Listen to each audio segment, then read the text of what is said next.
Hello folks, my name is DSG and Dark, and welcome back to another random video that I decided to post on TF2, and today we're looking at the 3 of the new maps that they added for the Alien Update. Now, if you don't know what that is, or you're just getting new here, don't feel bad. TF2 has been doing a lot of things that, personally, I've been trying to work on, and lately I've been noticing that my frames per second have been dying on and off, so to speak. So I'm going to be looking into fixing that. Maybe I just need a different graphics card. Maybe I just need to figure out what's bottlenecking. I don't know. Now, outside of that, you'll be seeing, I play with a friend later on. His name is Tundra. He is a very good friend of mine and the vice captain of the UGC team I play on. But the main meat and butter here today is the updates themselves, and what are we starting out with? Well, we did get 2 new maps, and amongst those 2 new maps, I will say we did get 3, actually. 4 new maps, my bad, brain. We got PD Watergate, CTF, 2 Fort Invasion, Arena Briar, and the last one, what was that? It'll hit me in a second. Oh yeah, King of the Hill, Probe. Now, King of the Hill works exactly just how you think a King of the Hill works. It's King of the Hill, but the difference, as you'll see, it's shocking. But for right now, let's focus on what map I believe I'm currently on. This is a post-recording, and I am doing this on Audacity right now. The map that's going on currently, I believe, should be PD Probe. The goal is to grab bottles of alcohol that fall out of the enemies as you kill them. Now, if they've collected bottles, they don't just drop one, they've dropped the total bottles that they have collected. Which means, say you kill a person who had 0 bottles, they drop 1 bottle. But if you kill someone that had 1 to X amount of number of bottles, they drop all the bottles that they were currently holding. You don't get any extra bottles for killing someone who had one and then they drop 1 plus the one they were supposed to drop when they die. No. You get whatever number of bottles that they're currently holding now.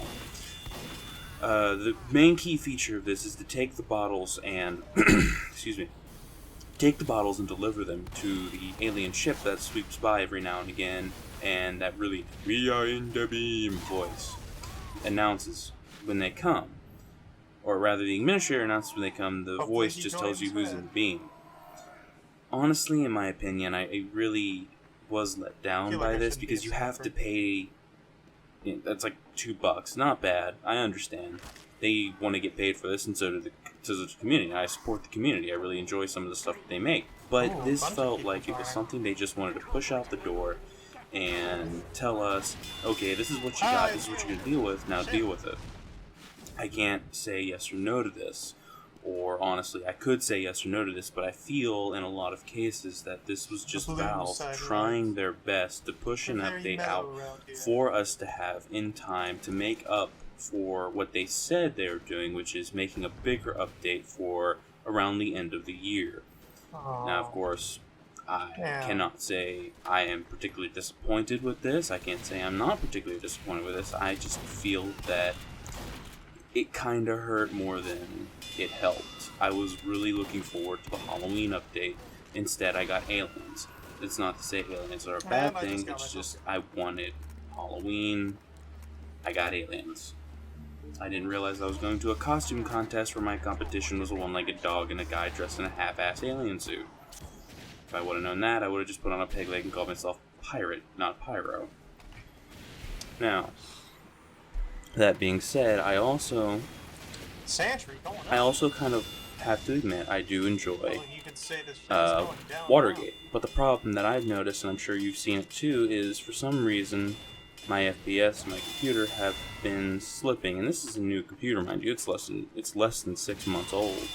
And the graphics card I put in it is aftermarket, yes, but it can easily support all of this that's going on.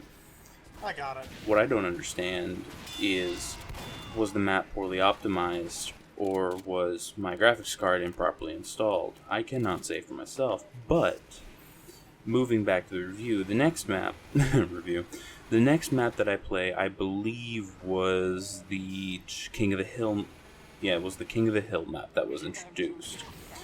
How it works is sort of like most of the Halloween King of the Hill maps that they've introduced, where there's either a monster or you open a portal and you go somewhere and you come back, you come Ubered and blah blah blah. The thing with this one is, every now and again, an alien will come by, suck up anyone who's on the control point, and take them away. It's weird. Take them away to inside the mothership where they have to fight across it, and every second you're in the mothership you're getting hurt. I assume it's because there's no oxygen there, and in most games, if there's no oxygen, they just start taking away your health bar. That's normal, it's natural. Playing Borderlands pre-sequel, that's exactly what happens to me every 5 seconds.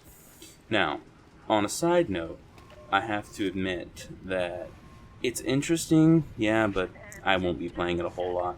Mostly because there's a lot of stuff going on, and I still need to figure out when my computer's all freaking out over nothing. One of the key features here in all the maps, well, not all the maps, but in the majority of the maps, is there's these little probe things that are on the ground. And you can shoot them to explode them. It's sort of like the pumpkins with the dynamite on them from most of the Halloween updates. It's something to, I guess, do or let you know that, oh hey, we did do an update. It feels like it was unnecessary, and I really don't like it. A lot of times I find myself getting either being camped or being the one doing the camping. The map really doesn't have a whole lot of around points like most other King of the Hill maps. There's only really one point. You have to go forward. There's a couple ways to the main point, but there's no other ways around the point. Like on King of the Hill Key. There's multiple ways around the point and to get to the point, but it also has an option to go around and go behind the enemy. This is a good thing because it lets us be able to either control the enemy movement or, in some cases, spawn camp, but I try to avoid that. I don't know, for some reason, was it King of the Hill and Probe, it didn't feel good. It felt that once one team takes a good control of the center cap, it's basically over. The last one is an arena mode. Now, I haven't played arena mode in a while, and I decided to play with my friend Tundra. He said, you know what, let's just go play arena mode and see what this is like. We found a glitch. Apparently, if you win too quickly, the laser just keeps firing repeatedly. I guess it's a game glitch wasn't designed for one person in arena mode at a time, but that's what ended up happening. That being said, we just messed around, and really it's an arena mode, but it's got 2 capture points, so it incentivizes trying to push yourself out there, but at the same time, arena mode, you don't want to die, so it really does inspire teamwork. One life to live, so to speak.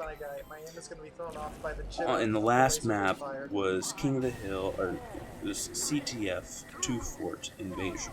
Nothing really special happens on it, it's just 2 Fort. But the intelligence briefcase is changed out for a core, like from RD Asteroid. And that's it. You just capture the cores until you win, or your team wins. Now, I keep saying now a lot, I know. I like 2 Fort. 2 Fort's one of my relaxed maps, and honestly, I was kind of happy when I saw 2 Fort finally got its own event. I was just sad to see it wasn't a Halloween event, because I really, really, really wanted to see a Halloween themed 2 Fort. I mean, you have to admit, you go play 2 Fort if you saw a Halloween event 2 Fort. Excuse me. Now, I will admit, again, I was disappointed, and the badge you buy isn't even worth. All it does is count as like a little strange meter. Oh, you killed X amount of people on this map, on that map, on this map, and you've killed this many people total. It's just another bragging right thing, just like the gunmetal update, which I barely posted on. It felt unneeded, unnecessarily needed, I guess is the word. You don't need it. If you're playing right now, here's my advice. Don't buy the badge. Just play the maps, enjoy, and have a fun time. It really is just Valve saying this is the community you guys created and this is the maps you wanted based on what the community said. Now, as far as what I'm hoping for in the future, I really hope that Smithsmiths and the in-between updates, which I know there really aren't many between now and Smithsmiths, really do something special, because I feel it. Feel it. I've been playing TF2 for a while, not a long time, and I won't stop. It's one of my favorite games, but I feel like the updates are getting more and more goofy and needless. They're doing things that they didn't need to do, and it makes me sad. It really does, because the community. I love the community. I love the people. One of my best friends has been playing for over 8,000 hours. That's kind of impressive. But as far as the ladder situation goes, I have to sustain my objection and say that TF2 is starting to get more and more of the we just want more players and we want more money. And I don't support that. I am glad that they haven't decided to try and put weapons up that you have to specifically buy. Try saying that 5 times fast. Like Payday, which I have been playing, and I'm thinking I might do a little recording of a stealth mission. All of it. But as far as it goes, I'm losing it. But I enjoy it. So I'll keep playing it with me and my friends. And hopefully the next video I do on TF2 will be on something nice and calm, like Upward. Or maybe on my friend's server if he ever decides to find something interesting for us to mess with, map-wise. Now, I also want to say the Dark Souls videos I am going to be reconciling and looking into to fix them to make them better. Thankfully for Nimrax, he helped me get the videos stable, if they are stable. If they're not, I'm sorry. But outside of that, I guess I could say I've been getting better at Pyro, but at the same time, I find that it's getting a little bit more and more difficult to play as people are getting into it and getting more used to it. You really find where your limit is, and my limit is the frames. I've got good frames in game, and I can see what's going on, but TF2, the way it's designed, just really hurts your frames. And I got off topic, but anyway, TF2 Alien Update. If you like it, you liked it. If you didn't, you did it. Honestly, I am enjoying it, and, well, I really hope you guys are enjoying it too. My name is DSG in Dark, and I thank you. And I will leave you, well, I'll leave you for tonight, which is October 25th. Good night, and happy Halloween.